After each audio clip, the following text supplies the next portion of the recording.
नमस्कार दोस्तों, स्वागत है आपका हमारे चैनल MLTS फेयर पर, जहां हम आपकी तैयारी को और भी स्ट्रॉन्ग बनाने के लिए लेकर आते हैं स्पेशल वीडियो। आज की इस वीडियो में हम लैब टेक्नीशियन एग्जाम के प्रीवियस ईयर पेपर को सॉल्व करेंगे। यहां सिर्फ क्वेश्चन ही नहीं बल्कि हर क्वेश्चन का डिटेल एग्जामिनेशन भी मिलेगा, ताकि आप सिर्फ याद ना करें बल्कि अच्छे से समझ भी पाएँ। तो वीडियो को इन तक जरूर देखें, क्योंकि ये आपके एग्जाम के लिए बहुत ही हेल्पफुल होने वाला है। अगर आपको हमारा कंटेंट हेल्पफुल लगे तो चैनल को सब्सक्राइब करना ना भूलें। तो चलिए शुरू करते हैं।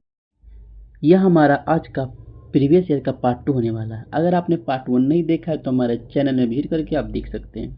तो अपने चलते हैं आज के 21 नंबर क्वेश्चन। हमने 20 तक सोल्व किए थे। 21 नंबर क्वेश्चन हमारा है, the mineral which is responsible for blood clotting mechanism.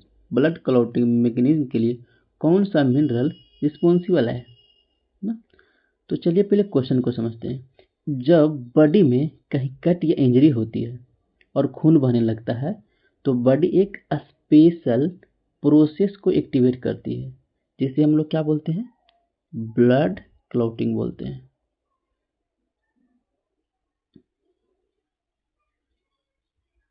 ठीक है, ब्लड क्लॉटिंग एक क्या कॉम्प्लेक्स प्रोसेस है जिसमें कई क्लॉटिंग फैक्टर्स, प्लेटलेट और कुछ इसेंशियल मिनरल्स मिलकर क्लॉट बनाते हैं। अब हम देखते हैं कि दिए गए ऑप्शन में से कौन सा मिनरल ब्लड क्लॉटिंग में हेल्प करता है। तो ऑप्शन ए है potassium, option B calcium, option C phosphate, option D magnesium. जो इसमें सारे आंसर है आपको हाईलाइट किए हुए मिलेंगे। तो सिर्फ हमको हाईलाइट किए आंसर को नहीं देखना है, हमको इसमें सारे चारों ऑप्शन है, हमको उसको डिटेल से जानना है, कंसेप्ट क्लियर करना है, ताकि हमको आगे एग्जाम में कोई दिक्कत नहीं हो। तो देखिए अपने सारे ऑप्शन पे चलते हैं। ऑप्शन है हमारा पोटेशियम। पोटेशियम मेनली क्या करता है, नर्व सिग्नल और मसल्स कॉन्ट्रैक्शन के लिए इम्पोर्टेंट होता है। पोटेशियम किसके लिए इम्पोर्टेंट होता है, नर्व सिग्नल और मसल्स कॉन्ट्रैक्शन के लिए इम्पोर्टेंट होता है। ठीक है, अब कैल्शियम। कैल्शियम ब्लड क्लॉटिंग में सबसे इम्पोर्टेंट मिनरल है। ये क्या करता है, थ्रोम्बिन नाम का एंजाइम को एक्टिवेट करता है। कौन सा एंजाइम एक्टिवेट करता है, थ्रोम्बिन नाम का एंजाइम एक्टिवेट करता है, जो फिब्रिन बनाता है। थ्रोम्बिन क्या बनाता है, फिब्रिन बनाता है। और जो फिब्रिन बनाता है जिससे हमारा क्या बनता है, क्लॉट बन जाता है। इसलिए कैल्शियम ब्लड क्लॉटिंग के लिए ज़रूरी है ना। किस लिए हमारा, इससे हम कह सकते हैं कि हमारा कैल्शियम जो ब्लड क्लॉटिंग के लिए ज़रूरी है। अब बात करते हैं कि फॉस्फेट पे। फॉस्फेट दिया हुआ, फॉस्फेट मेनली बोन्स और एनर्जी स्टोरेज के लिए इम्पोर्टेंट होता है, लेकिन क्लॉटिंग में इसका कोई रोल नहीं होता है। ठीक है, अब बात करते हैं मैग्नीशियम। मैग्नीशियम बॉडी के एंजाइम्स और नर्वस सिस्टम के लिए जरूरी होता है, लेकिन ब्लड क्लॉटिंग में इसका मेजर रोल नहीं होता है। ठीक है, मेजर रोल इसका नहीं होता मैग्नीशियम का। इसका सही आंसर हमारा ऑप्शन नंबर बी। अब नेक्स्ट क्वेश्चन की ओर हम लोग चलते हैं। Next question 22 number question, CD8 CD4 ratio indicative फिज डिजीज। CD8 CD4 रेशियो किस डिजीज का इंडिकेशन होता है। ठीक है, तो चलिए पहले क्वेश्चन को समझते हैं कि क्या कर रहा है। हमारे इम्यून सिस्टम में टी सेल्स काफी इंपॉर्टेंट रोल प्ले करती है। जो हमारा इम्यून सिस्टम में टी सेल्स होता है काफी इंपॉर्टेंट रोल प्ले करती है। ये टी सेल्स मेनली 2 टाइप्स की होती है। एक तो हमारा होता है CD4 टी सेल और एक हमारा होता है CD8 टी सेल ना। CD8 T cell, CD4 T cell को हम लोग हेल्पर सेल भी बोलते हैं, जो क्या करती है, ये इम्यून सेल्स को इन्फेक्शन से लड़ने में मदद करती है। कौन, टी सेल क्या करती है, इम्यून सेल्स को इन्फेक्शन से लड़ने में मदद करती है। और जो CD8 टी सेल्स होती है, ये इन्फेक्टेड सेल्स को क्या कर देती है, डिस्ट्रॉय कर देती है ना। ठीक है, अब समझते हैं आगे। नॉर्मली हम लोग क्या करते हैं, नॉर्मली जो CD8 CD4 रेशियो कितना होता है, 2:1 होता है। अगर ए रेशियो कम हो जाए ना, मतलब कि अगर CD4 रिड्यूस हो जाए और CD8 बढ़ जाए तो कुछ स्पेसिफिक डिजीज का इंडिकेशन देता है। ठीक है, अब हम देखते हैं कि दिए गए ऑप्शन में से कौन सा डिजीज होगा। तो इसमें जो option A HIV virus CD4 T cells को डिस्ट्रॉय कर देता है। HIV वायरस क्या करता है, CD4 टी सेल्स को डिस्ट्रॉय कर देता है, जिसकी वजह से CD4 CD8 रेशियो लो हो जाता है ना। तो हमारा HIV इंडिकेशन होता है। तो ऑप्शन ए नंबर इसका सही आंसर है। बाकी ऑप्शन की बात करते हैं। सिफिलिस ये एक बैक्टीरियल इन्फेक्शन है जो सेक्सुअल ट्रांसमिशन से होता है, लेकिन ये CD8 CD4 रेशियो को सिग्निफिकेंटली इफेक्ट नहीं करता है। नेक्स्ट ऑप्शन है CMV। पहले CMV क्या है, CMV का फुल फॉर्म क्या होता है, साइटोमेगैलो virus, साइटोमेगैलो virus.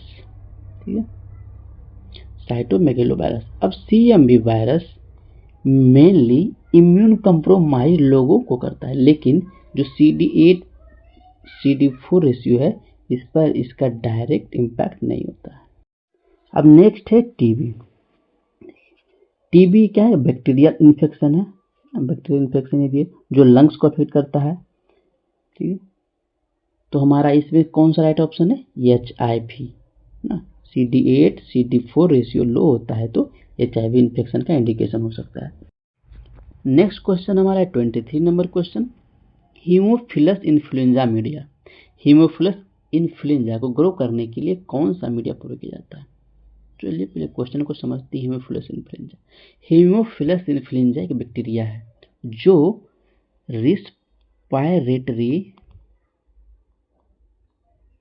Respiratory tract infection, meningitis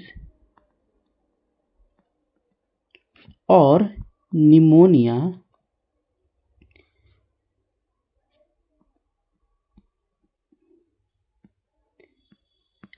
जैसी बीमारियों का कारण बन सकता है। इस बैक्टीरिया को लेबोरेटरी में ग्रो कराने के लिए एक स्पेसिफिक मीडियम की जरूरत होती है जिसमें ये अच्छे से ग्रो कर सके। अब हम देखते हैं कि दिए गए ऑप्शन में कौन सा मीडियम हीमोफिलस इन्फ्लुएंजा को ग्रो करने के लिए बेस्ट है। ऑप्शन ए है चॉकलेट अगर। हीमोफिलस इन्फ्लुएंजा को ग्रो कराने के लिए आइडियल मीडियम है कौन सा, चॉकलेट अगर, जिसमें ब्लड को हीट करके RBC को लाइस कर दिया जाता है जिससे न्यूट्रिएंट रिलीज होते हैं। इस मीडियम पर और भी फास्टिडियस बैक्टीरिया जैसे निजेरिया गनोरी और हीमोफिलस स्पीसीज अच्छे से ग्रो करते हैं। कौन कौन सा, निजेरिया गनोरी और हीमोफिलस स्पीसीज चॉकलेट अगार पे अच्छे से ग्रो करते हैं, याद रखिएगा। नेक्स्ट है मैकॉनकी अगार, मैकॉनकी मीडियम। मैकॉनकी अगार एक सिलेक्टिव और डिफरेंशियल मीडियम है जो ग्राम निगेटिव बैक्टीरिया को आइसोलेट करने के लिए, मतलब ग्राम निगेटिव बैक्टीरिया को आइसोलेट करने के लिए यूज होता है।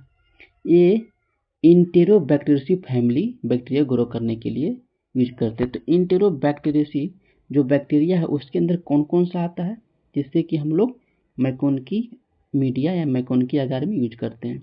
उसमें हमारा आ जाएगा इंटेरोबैक्टीरियसी में इसेरिया कोलाई, साल्मोनेला, सीगेला और क्लेब्सिएला निमोनी। ये हमारा मैकॉनकी मीडियम होगा, ठीक ना। इस पे हम लोग ग्रो करवा सकते हैं। ये चारों हमारे इंटेरोबैक्टीरियसी के अंदर आएंगे। अब नेक्स्ट है ब्लड अगार, बहुत ही इंपॉर्टेंट है। ये ग्राम पॉजिटिव और ग्राम निगेटिव दोनों को ग्रो करने में हेल्प करता है। कौन, ब्लड अगार। ये देखिए मेनली जो एग्जाम में पूछा जाता है, ये स्ट्रेप्टोकोकस और स्टेफाइलोकोकस जैसे बैक्टीरिया को अच्छे से ग्रो करने के लिए होता है। ब्लड अगार में अल्फा और बीटा हिमोलाइसिस ऑब्जर्व किया जाता है। अल्फा जो होता है हमारा, ये क्या होता है, पार्शियल हिमोलाइसिस होता है। पार्शियल लाइसिस किसका, आरबीसी का। और जो बीटा होता है हमारा, कंप्लीट लाइसिस होता है आरबीसी का, ठीक है, किसमें, ब्लड अगार में। नेक्स्ट ऑप्शन है डी। डी हमारा है डीसीए। पहले डीसीए का फुल फॉर्म क्या होता है, डीऑक्सीकोलेट साइट्रेट अगार। डीऑक्सीकोलेट साइट्रेट अगार, ये जो हमारा फुल फॉर्म बहुत इंपॉर्टेंट है, बहुत पूछा भी जाता है कि डीसीए का क्या है ना, पूछा भी जाता है। तो देखिए डीसीए क्या है, एक सिलेक्टिव मीडिया है। क्या है, सिलेक्टिव मीडिया है जो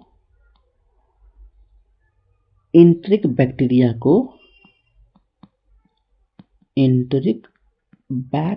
को आइसोलेट करने के लिए यूज होता है। ये प्राइमरली जो मेन रूप से इसमें ग्रो कराए जाते हैं, वो उसका नाम याद रखेगा, वो हमारा है कौन कौन सा, साल्मोनेला और सीगेला ना। इसको आइसोलेट करने के लिए यूज किया जाता है, हमारा बेस्ट है डीसीए ना, साल्मोनेला और सीगेला के लिए बेस्ट मीडिया है। अपने नेक्स्ट क्वेश्चन क्यों चलते, इसका आंसर कौन सा हमारा, चॉकलेट अगार। नेक्स्ट क्वेश्चन हमारा 24 नंबर क्वेश्चन,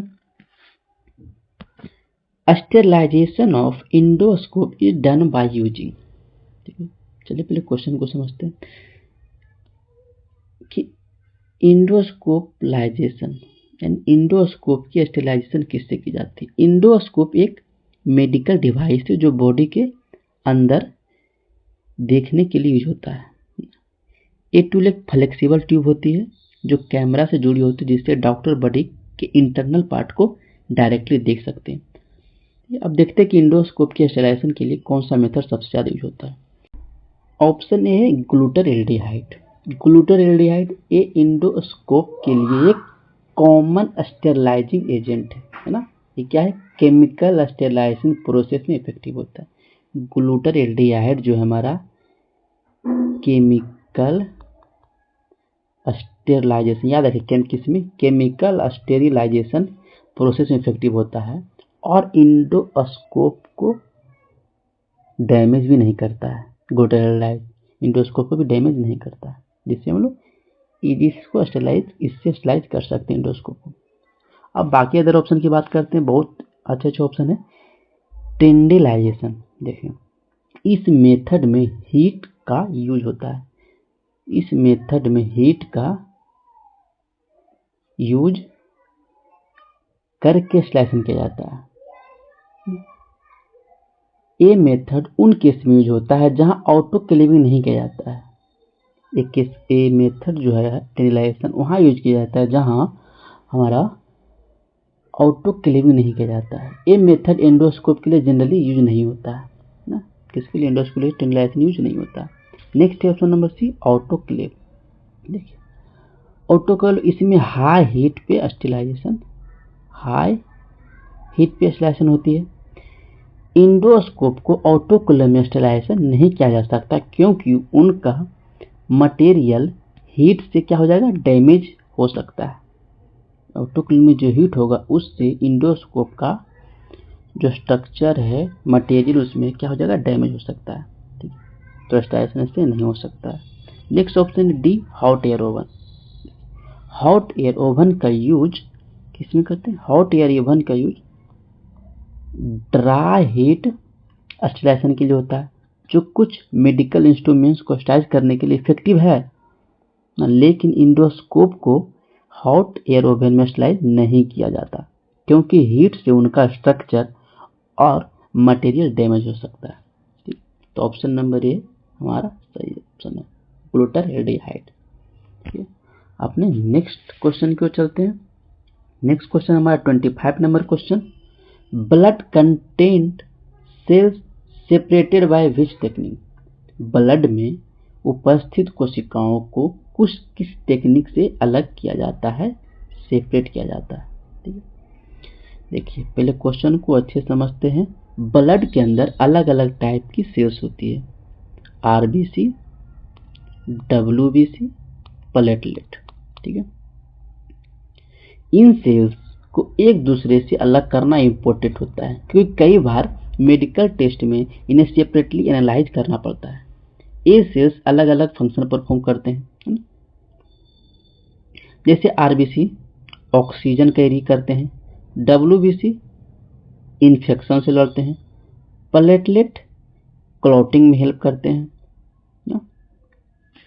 इन सेल्स को अलग करने के लिए एक स्पेसिफिक टेक्निक की जरूरत होती है, ठीक है ना? अब हम देखते हैं कि दिए गए ऑप्शन में से कौन सी टेक्निक को यूज करके ब्लड सेल्स को सेपरेट किया जाता है।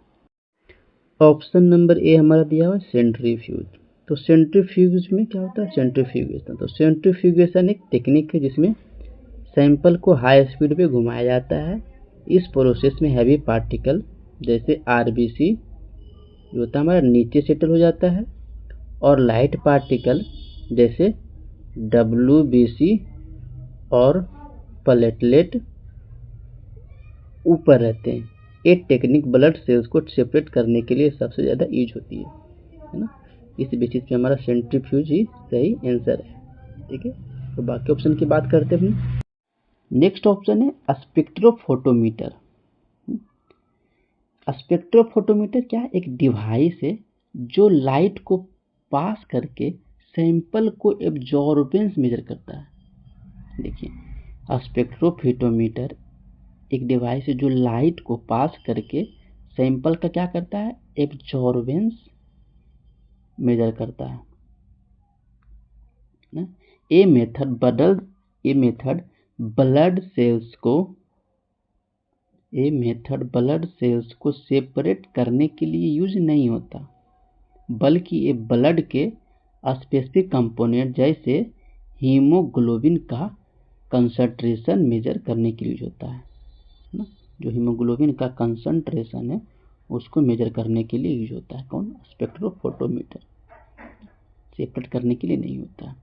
नेक्स्ट है हमारा ऑप्शन नंबर सी, कलरीमीटर।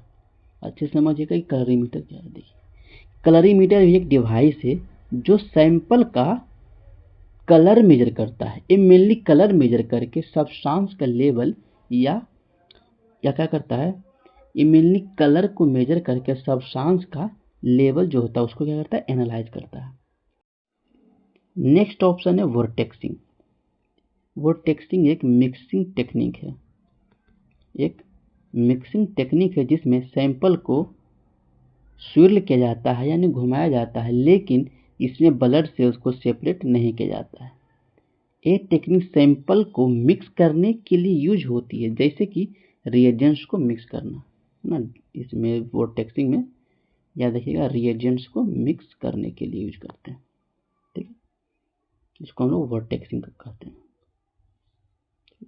तो इसका जो सही आंसर हमारा सेंट्रीफ्यूज, बहुत ही इजी क्वेश्चन था। अब नेक्स्ट क्वेश्चन की ओर चलते हैं हम लोग। नेक्स्ट क्वेश्चन हमारा 26 नंबर क्वेश्चन, जैप्स रिएक्शन किसके लिए होती है। ठीक है, पहले जैप्स रिएक्शन को समझते हैं। जैप्स रिएक्शन एक बायोकेमिकल टेस्ट है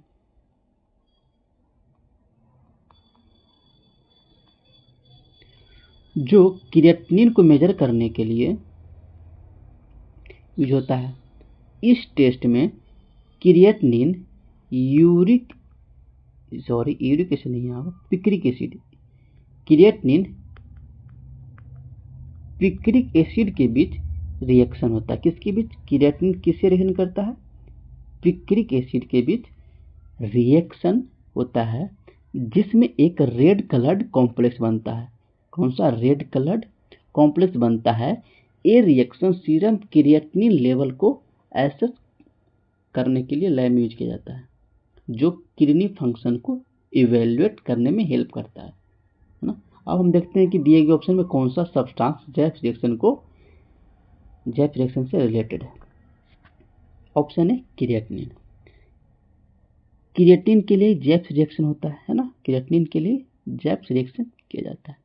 इस रिएक्शन में अभी हमने बताया था, इस रिएक्शन में क्रिएटिनिन और पिक्रिक एसिड के बीच कॉम्प्लेक्स बनता है कॉम्प्लेक्स रेड कलर का, जिससे क्रिएटिनिन लेवल का डिटरमिनेशन किया जाता है। अब option number B, uric acid. Uric acid को मेजर करने के लिए अलग मेथड यूज किया जाता है, जैसे यूरिकेज मेथड ना, लेकिन जैप्स रिएक्शन यूरिक एसिड के लिए नहीं होती। नेक्स्ट हमारा यूरिया। यूरिया को मेजर करने के लिए यूरिएज मेथड या फिर एक और इम्पोर्टेंट मेथड है, बहुत अच्छा मेथड है, जो कि है डाएसिटाइल मोनोक्साइम मेथड ना, डाएसिटाइल मोनोक्साइम MONOXIM मोनोक्साइम मेथड का यूज होता है ना, ठीक है, यूरिया के लिए। अब नेक्स्ट है फॉस्फोट्यूंगिस्टिक। देखिए, फॉस्फोट्यूंगिस्टिक एसिड का यूज भी अलग टाइप्स की केमिकल रिएक्शन के लिए होता है, ठीक है। तो इसका जो सेंस है हमारा जैप्स रिएक्शन क्रिएटिनिन के लिए। नेक्स्ट क्वेश्चन है हमारा 27 number question. Minimum inhibitory concentration value is detected by which method. ठीक है, चलिए पहले प्रश्न को समझते हैं। मिनिमम इनहिबिटरी कंसंट्रेशन या MIC क्या है? एक इम्पोर्टेंट पैरामीटर है जो ये बताता है किसी पार्टिकुलर एंटीबायोटिक की कितनी मिनिमम क्वांटिटी जरूरी है ताकि स्पेसिफिक माइक्रो ऑर्गेनिज्म को क्या किया जा सके, इनहिबिट किया जा सके, है ना। अब हम देखते हैं कि दिए गए ऑप्शन में कौन सी मेथड या MIC डिटरमाइन करने के लिए यूज होती है, मतलब मिनिमम इनहिबिटरी कंसंट्रेशन के लिए यूज होती है। ऑप्शन ए है डिस्क डिफ्यूजन। देखिए, डिस्क डिफ्यूजन मेथड को एक और नाम से जाना जाता है जो कि एग्जाम के व्यू से बहुत ही इंपॉर्टेंट है। क्या कहते हैं इसको? CIR किर्बी बॉयर टेस्ट के नाम से भी जाना जाता है, जिसमें एंटीबायोटिक जो डिस्क होता है ना, एंटीबायोटिक डिस्क को आधार प्लेट पर प्लेस किया जाता है और बैक्टीरिया की ग्रोथ के अराउंड एक क्या होता है, जोन ऑफ इनहिबिशन ऑब्जर्व किया जाता है। क्या ऑब्जर्व किया जाता है इसमें? जोन ऑफ इनहिबिशन बैक्टीरिया के अराउंड। नेक्स्ट ऑप्शन है B number, micro broth dilution method. Micro broth dilution method एक प्रिसाइज टेक्निक है जो MIC को एक्यूरेटली मेजर करने के लिए यूज होती है। इस मेथड में माइक्रो ऑर्गेनिज्म को डाइल्यूट किए गए एंटीबायोटिक्स के डिफरेंट कंसंट्रेशन के साथ इंक्यूबेट किया जाता है और लोएस्ट कंसंट्रेशन में बैक्टीरिया की ग्रोथ रोकी जाती है। ध्यान से समझिएगा। देखिए MIC में क्या होता है, ये क्या है, एक प्रिसाइज टेक्निक है जो MIC को एक्यूरेटली मेजर करने के लिए यूज होती है। इस मेथड में माइक्रो ऑर्गेनिज्म को डाइल्यूट किए गए एंटीबायोटिक्स के डिफरेंट कंसंट्रेशन के साथ इंक्यूबेट किया जाता है और लोएस्ट कंसंट्रेशन में बैक्टीरिया की ग्रोथ क्या कर दी जाती है, रोक दी जाती है ना। और वही हमारा क्या होता है, MIC मिनिमम इनहिबिटरी कंसंट्रेशन, है ना। जो हमारा बैक्टीरिया ग्रोथ के लिए जो लोएस्ट कंसंट्रेशन में बैक्टीरिया की ग्रोथ रोक दी जाती है, वही हमारा होता है MIC वैल्यू, ठीक है। अब नेक्स्ट है, इसका सही आंसर हमारा ये बी नंबर ही है, ठीक, हाईलाइट भी किया हुआ। नेक्स्ट है option number C, MHA। MHA का फुल फॉर्म पहले देख लेते हैं। MHA मतलब Mueller Hinton agar. Mueller Hinton agar ना, ये क्या एक स्टैंडर्ड अगार मीडियम है जो एंटीबायोटिक ससेप्टिबिलिटी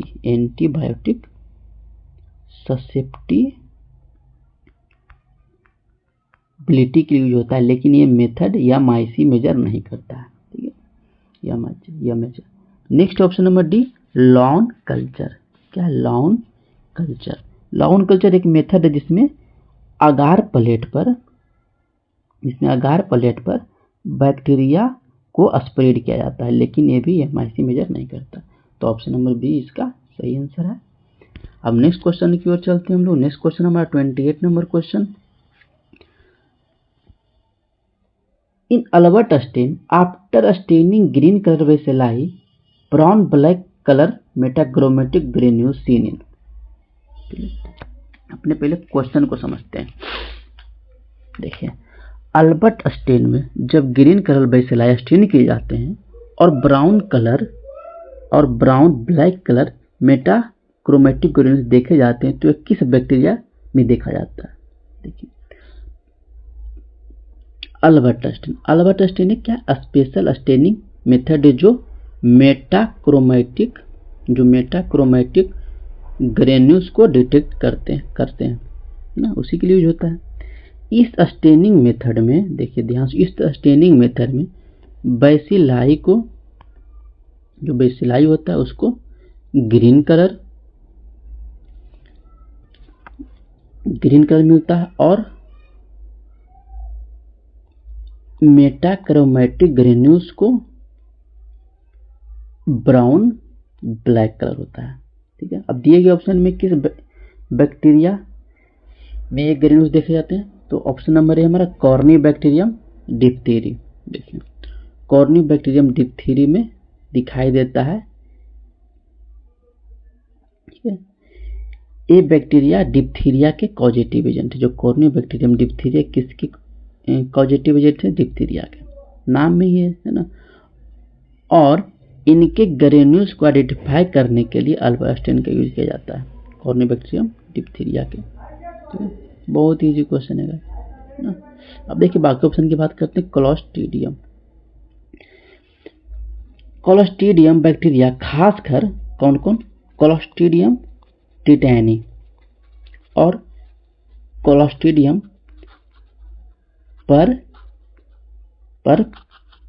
फ्रिंजिस है ना, को अल्बर्ट स्टेन से आइडेंटिफाई नहीं किया जाता है, क्योंकि ये बैक्टीरिया मेटाक्रोमेटिक ग्रेन्यूल्स प्रोड्यूस नहीं करती है। ठीक है, तो ऑप्शन नंबर बी भी नहीं होगा। अब नेक्स्ट स्टेफाइलोकोकस ऑरियस। देखिए स्टेफाइलोकोकस ऑरियस के पास मेटाक्रोमेटिक ग्रेन्यूल्स नहीं होते। ये बैक्टीरिया जो है स्टेफाइलोकोकस ऑरियस, ये bacteria golden yellow colony produce करते हैं और कैटालेज टेस्ट में पॉजिटिव होते हैं। ठीक है, बहुत ही इंपॉर्टेंट पॉइंट है। एक तो गोल्डन येलो कॉलोनी होते हैं और कैटालेज टेस्ट में पॉजिटिव होते हैं। ठीक है, और सूडोमोनास स्पीसीज भी अल्बर्ट स्टेन में मेटाक्रोमेटिक ग्रेन्यूल्स नहीं दिखते हैं। सूडोमोनास को यूजुअली ऑक्सीडेज टेस्ट में आइडेंटिफाई किया जाता है। टेस्ट बहुत ही इंपॉर्टेंट है, ऑक्सीडेज टेस्ट में, मतलब ऑक्सीडेज टेस्ट से इसे आइडेंटिफाई किया जाता है सूडोमोनास को।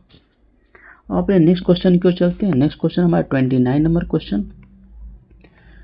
बहुत ही अच्छा क्वेश्चन है गाइस कि Beer Lambert's law principle is based on the principle in which instrument.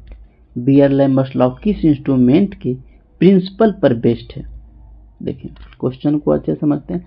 Beer Lambert law क्या एक फंडामेंटल प्रिंसिपल है जो लाइट एब्जॉर्बेंस के बिहेवियर को एक्सप्लेन करता है। जब लाइट एक सब्सटेंस जैसे लिक्विड है ना या गैस से पास होती है ना, इसका यूज कंसंट्रेशन को मेजर करने के लिए किया जाता है। ये प्रिंसिपल मेनली कलरीमेट्री और स्पेक्ट्रोफोटोमेट्री में यूज होता है, जहां हम किसी सब्सटेंस की कंसंट्रेशन को उसकी कलर इंटेंसिटी या एब्जॉर्बेंस के बेसिक पे मेजर करते हैं। समझे? देखें अच्छा फिर से समझते इसको कि इसका यूज किसमें? पहले तो कलरीमीटर और स्पेक्ट्रोफोटोमीटर में यूज होता है, जहां हम किसी सब्सटेंस की कंसंट्रेशन को उसकी कलर इंटेंसिटी या एब्जॉर्बेंस के बेसिस पे मेजर करते हैं। अब हम देखते हैं कि दिए गए ऑप्शन में से कौन सा इंस्ट्रूमेंट इस प्रिंसिपल पर बेस्ड है। तो ऑप्शन है कलरीमेट्री। कलरीमेट्री एक टेक्निक है ना, जो बियर-लैम्बर्ट लॉ पर बेस्ड है ना। अभी हमने देखा कलरीमेट्री और स्पेक्ट्रोफोटोमेट्री। इसमें लाइट को पास करके सॉल्यूशन के कलर या ऑब्जर्वेंस को मेजर किया जाता है। कलरीमेट्री। नेक्स्ट हमारा माइक्रोस्कोप। माइक्रोस्कोप का यूज मैग्निफिकेशन के लिए किया जाता है ना, मैग्निफिकेशन के लिए होता है, जो लाइट के इंटरेक्शन को ऑब्जर्व करने में हेल्प करता है। अब सेंट्रीफ्यूज एक मशीन है जो स्पिनिंग के थ्रू पार्टिकल्स को क्या करता है, सेपरेट करता है ना। VDRS shaker, option number D. VDRS shaker का यूज सिफिलिस टेस्ट में होता है। किसमें? सिफिलिस टेस्ट में होता है VDRS शेकर। और इसका भी बियर-लैम्बर्ट लॉ से कोई संबंध नहीं है। अब नेक्स्ट क्वेश्चन की ओर चलते हैं हम। तो इसका सही आंसर हमारा कलरीमेट्री। अगर यहाँ फोटोमेट्री होता तो भी सही होता।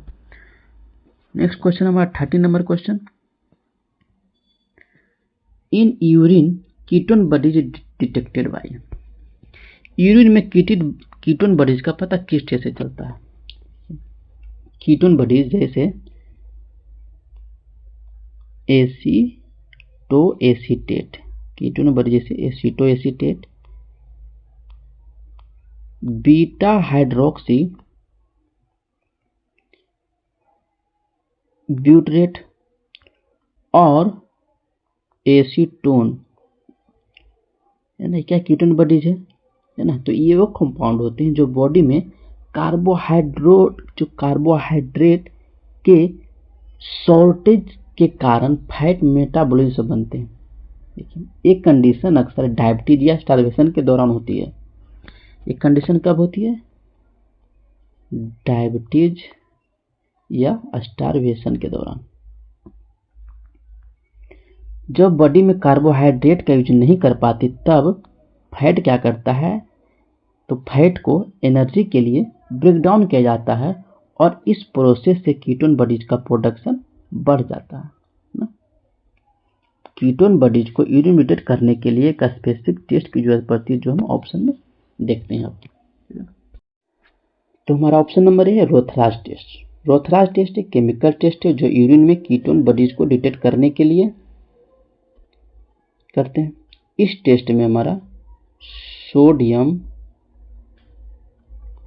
बहुत ही इंपॉर्टेंट, सोडियम नाइट्रोप्रोसाइड और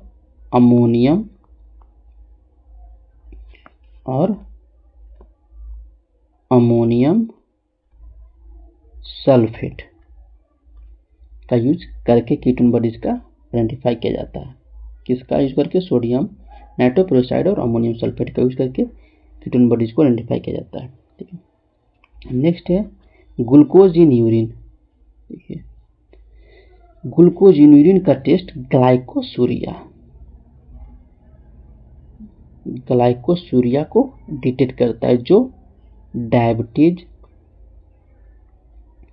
या किसी और कंडीशन का रिजल्ट हो सकता है, glucose in urine. Next RBC in urine, red blood cell in urine का टेस्ट जो होता है यूरिन में डिटेक्ट करता है अगर हीमोचूरिया हो। क्या हो? स्पेलिंग में नहीं जो बोल रहा होगा उसे गौर से सुनिए, ठीक ना, तो आपको अच्छे समझ में आएगा। हीमोचूरिया मतलब ब्लड इन यूरिन, इसको क्या बोलते हैं? Blood in urine. ठीक है, तो हीमोचूरिया ब्लड इन यूरिन दिखता है, कीटोन बॉडीज नहीं। नेक्स्ट है protein in urine. Protein in urine का टेस्ट प्रोटीनूरिया को डिटेक्ट करता है। ठीक है, तो इसका कौन सा हमारा सही ऑप्शन है? रोथराज टेस्ट। नेक्स्ट क्वेश्चन हम लोग चलते हैं। नेक्स्ट क्वेश्चन हमारा है 31 number question. Buccal smear collection useful to assess. Buccal smear collection किस चीज को एसेस यानी जांच करने के लिए यूजफुल होता है? देखिए, ऑप्शन है बार बॉडी। पहले बक्कल स्मेयर के बारे में समझते, उसके बाद हम लोग ऑप्शन पे आएंगे। बक्कल स्मेयर एक सिंपल डायग्नोस्टिक टेस्ट है है ना, जिसमें बक्कल म्यूकेसा, क्या, जिसमें बक्कल म्यूकोसा जो माउथ के अंदर का सॉफ्ट लाइनिंग होता है उससे एक स्क्रैपिंग ली जाती है ना, स्क्रैपिंग ली जाती है। इस टेस्ट का यूज वेरियस कंडीशन को एसेस करने के लिए होता है।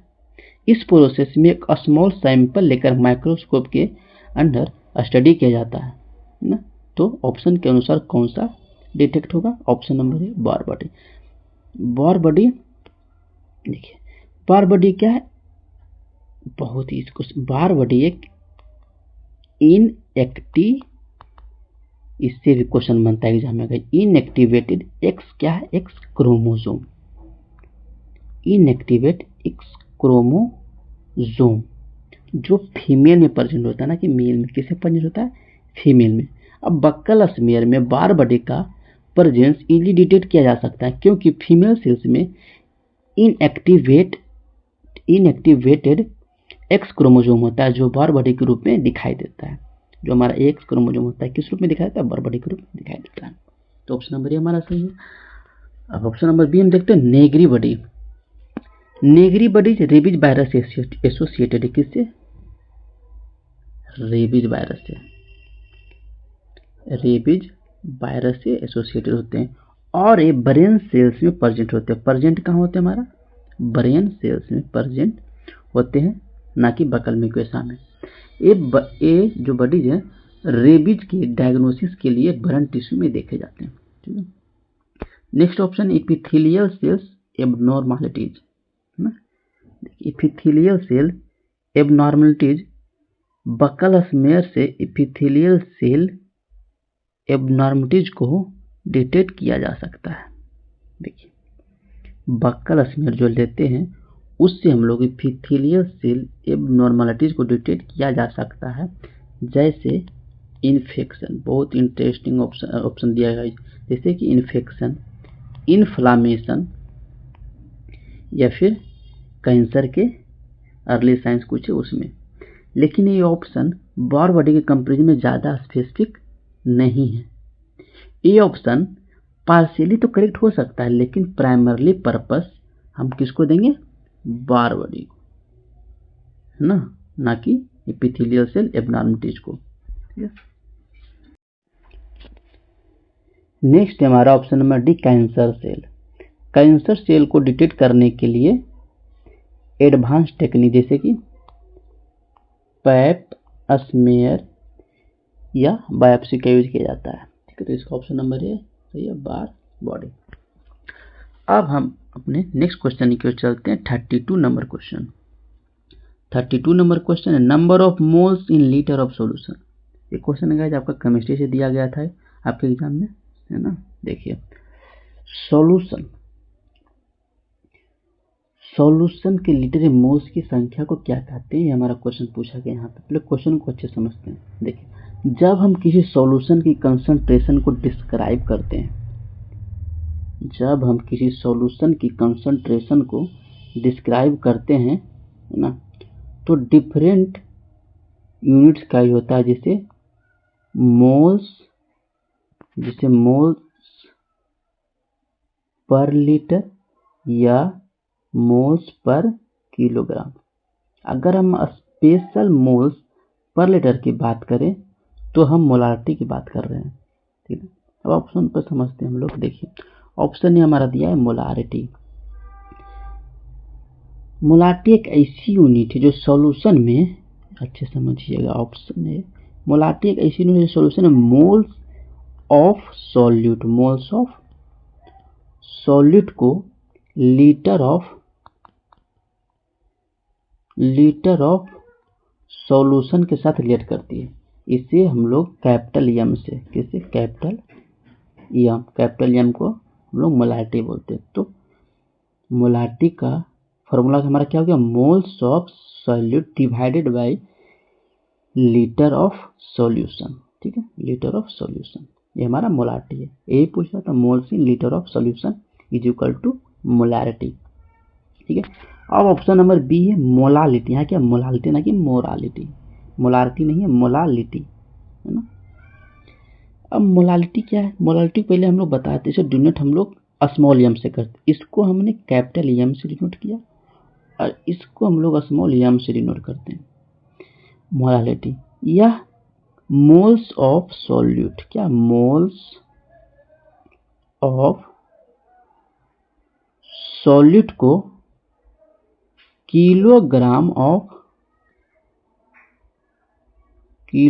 ऑफ सॉल्वेंट के साथ रिलेट करते हैं। तो यही हमारा क्या हो गया, ये हमारा फॉर्मूला भी हो गया। ठीक है, molality equal two moles of solute divided by kilogram of solvent. ठीक, अपने नेक्स्ट ऑप्शन की ओर चलते हैं। नॉर्मालिटी, नॉर्मालिटी इसको हम लोग डिनोट करते हैं कैपिटल एन से। ये भी एक यूनिट है जो सॉल्यूशन में इक्विवेलेंट कंसंट्रेशन को मेजर करती है। देखिए नॉर्मालिटी का जो फॉर्मूला होता है equivalent of solute divided by litres of solution. ठीक है, ये हमारा हो गया नॉर्मालिटी का। नेक्स्ट ऑप्शन में डी है मोल ऑफ कंसंट्रेशन। तो ये स्पेसिफिक यूनिट नहीं है, तो इसका सही ऑप्शन हमारा मोलारिटी। नेक्स्ट क्वेश्चन हमारा 33 नंबर क्वेश्चन है ना। ये जो साइन दिया गया है इससे आपको बताना है कि ऑप्शन के अनुसार आपका कौन सा सही होगा। Option A toxic substance, option B flammable substance, option B corrosive substance, option D harmful substance. तो ऑप्शन ए देखिए हमारा टॉक्सिक सब्सटेंस, ये वो सब्सटेंस होते हैं जो पॉइजनस होते हैं। क्या होते हैं, पॉइजनस है ना, पॉइजनस होते हैं है ना। अगर आपको इसमें पॉइजनस का साइन रहेगा, जैसे कि इस साइन में को कहीं पॉइजन नहीं दिख रहा है ना, उसमें रहेगा पॉइजन रहेगा, इस तरह से बोतल बना रहेगा और यहाँ पे हमको पॉइजन लिखा रहेगा है ना। तो हमारा पॉइजनस का साइन रहेगा, उससे हम लोग बोलते हैं टॉक्सिक सब्सटेंस है ना। ये वो सब्सटेंस जो कि पॉइजनस होते हैं और जो टॉक्सिक सब्सटेंस होते हैं ये बॉडी के लिए बहुत हार्मफुल होते हैं। नेक्स्ट हमारा फ्लेमेबल सब्सटेंस, ये सब्सटेंस आग से जलने वाले होते हैं। अगर ये हीट या स्पार्क या चिंगारी से कांटेक्ट में आते हैं तो ये जल सकते हैं, उसे फ्लेमेबल सब्सटेंस कहते हैं। आपको साइन में उसमें फ्लेम चिंगारी का साइन दिया हुआ रहेगा। नेक्स्ट है कोरोसिव सब्सटेंस। देखिए ये स्किन और टिश्यू को डैमेज करता है, जैसे कि एसिड या स्ट्रॉन्ग बेस। इसमें देखिए एसिड का साइन यहाँ दिया हुआ है ना गाइस, तो ऑप्शन के अनुसार हमारा कोरोसिव सब्सटेंस दिया हुआ है। यहाँ पे जो साइन है किसका, कोरोसिव सब्सटेंस का साइन है। नेक्स्ट हमारा हार्मफुल सब्सटेंस, तो ये हेल्थ को नुकसान पहुंचाता है जो हार्मफुल सब्सटेंस होते हैं, तो साइन भी आपको याद रखना है। अपने नेक्स्ट क्वेश्चन की चलते 34 नंबर क्वेश्चन। 34 नंबर क्वेश्चन है कि जो साइन दिया हुआ है किस चीज का साइन है। बहुत इजी क्वेश्चन है गाइस, बायोहैजार्ड सिंबल। तो बायोहैजार्ड जो टॉपिक है आपको उसको अच्छे से पढ़ना है। नेक्स्ट क्वेश्चन हमारा 35 number question, crescent shaped gametocytes found in which malaria parasite. देखिए क्रिसेंट शेप के गैमेटोसाइट किस मलेरिया पैरासाइट में पाए जाते हैं। पहले मलेरिया पैरासाइट में अलग अलग टाइप होते हैं। पहला प्लाज्मोडियम फैल्सिपेरम है ना, Plasmodium oval, Plasmodium virus, Plasmodium malaria यहाँ दिया हुआ है गाइस है ना। तो देखिए तो इनकी जो गैमेटोसाइट की शेप होती है वो भी अलग अलग होती है। अब यहाँ दिया हुआ किसका शेप, क्रेसेंट शेप का होता है। जो प्लाज्मोडियम फैल्सिपेरम है इसका शेप हमारा क्रेसेंट शेप का होता है, और बाकी जो प्लाज्मोडियम ओवेल है इसका शेप आपका नाम में ही ओवेल, तो इसका ओवेल शेप होता है। ठीक है ना, ओवेल शेप होता है। प्लाज्मोडियम वाइवेक्स इसका शेप सर्कुलर या राउंड होता है। नेक्स्ट है प्लाज्मोडियम मैलेरी, कहीं कहीं इस या ओवेल भी होता है ना।